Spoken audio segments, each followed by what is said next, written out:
Marital Struggles. Throughout our marriage, there was always tension between me and my wife over certain issues.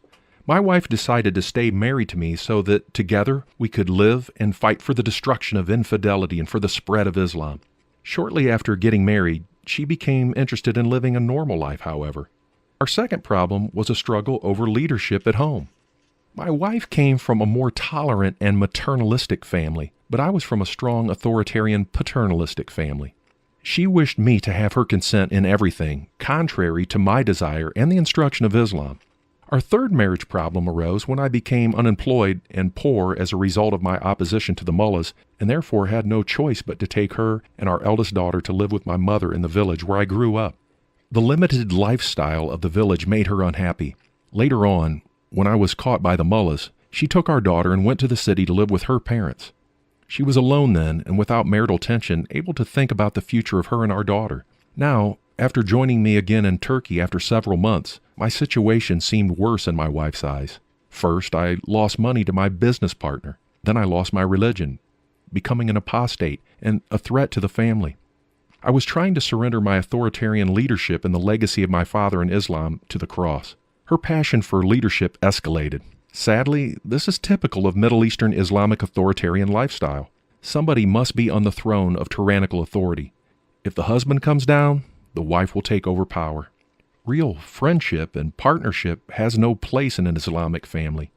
The Lord allowed her to practice a bit of authoritarianism so that she could understand the patience of Christ in me. Sometimes it was so difficult for me to bear the pressure. My flesh was trying to take me back to my old life and harm her again. Praise be to Christ, the source of absolute patience, who convicted and counseled my soul and helped me to keep my faith in Him and grow. She was able to see the changes in me through my patience and calm attitudes. She became happy to have a calm and caring husband. She even became envious of my peace and patience. But her biggest obstacle was her fear of my evangelism now. I wanted to tell family and friends of my faith in Christ as soon as possible, but she was afraid if the news of my conversion spread to Iran, her family would be in danger. Every day, she was more amazed at the changes in my life. Her pride would not allow her to express it, though. She was wondering whether Jesus had such a mighty power to change a high-tempered man. Secretly, she started reading my Bible. One night, after I had gone to bed, she opened the Bible randomly and read the following passage. A man will leave his father and mother and be united to his wife, and the two will become one flesh. Matthew 19:5. She loved that. Unlike the Quran, the Bible had made it an obligation for a man to leave his parents' house for marriage. In the Middle Eastern tradition, women must leave their father's house for marriage. After we got married, while I was not in prison yet, we rented a room from her parents and lived with them. She was so happy. When things went bad and we had no choice but to go and live with my mother in the village, she was always unhappy. Now my wife was happy to find support in the Bible. A man must leave. She was also amazed that Jesus did not believe a man could have more than a wife. One time, I awoke in the middle of the night and realized that she was not in bed. I got up to look for her. To my amazement, I found her reading the gospel. Back in Iran, while we were practicing Muslims and in power, she was not interested in reading Islamic books. This is the case with many Muslim women.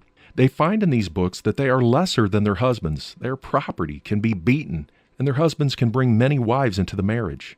Husbands can also have short-term marriages, whether for a day, a week, or a month. I put pressure on my wife to read Islamic books and learn about my rights and how to deal with other wives if I wanted to marry again. She, however, didn't show any interest in reading such books. Her resentment was partly due to the influence of Iranian culture. Polygamy had not yet publicly been accepted by Iranians, and there was still cultural pressure to have one wife and avoid more marriages.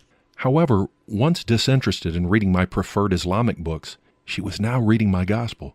She was reading the Gospel of Matthew, chapter 19. "Oh, you're reading the gospel in the middle of the night," I said. "It's not your business," she said, smiling. "Ah, Matthew 19. Every woman loves this chapter." Still smiling, she said, "Don't bother me. Go back to sleep." "Yes, Your Majesty," I said to her. When I got to the bedroom, I jumped up and down like someone who gets a touchdown in a football game and said to Jesus, "Yes, glory be to your name. You know how to touch hearts. Oh, thank you so much." I cried for joy, knowing that any Muslim who crosses the first obstacle and starts to read the gospel would want to read more. This was also the case with my wife.